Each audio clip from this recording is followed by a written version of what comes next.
अस्सलामुअलैकुम। मैं मिनाल फ़िज़ा और मैं नर्सरी क्लास में पढ़ती हूँ। आज मैं आप लोगों को एक नात शेर सुनाऊँगी।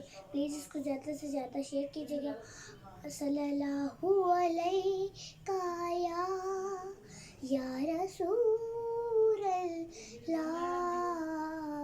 वसल्लम अलैका या हबीबल्लाह।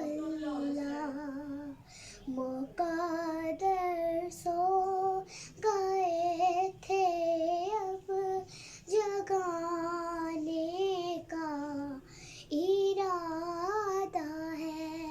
मुक़द्दर सो गए थे अब जगाने का इरादा है।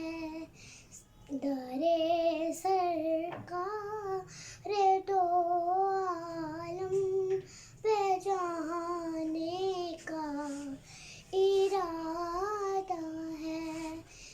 ना सोचा है कभी तैबा की गलियां छोड़ जाने का। ना सोचा है कभी तैबा की गलियां छोड़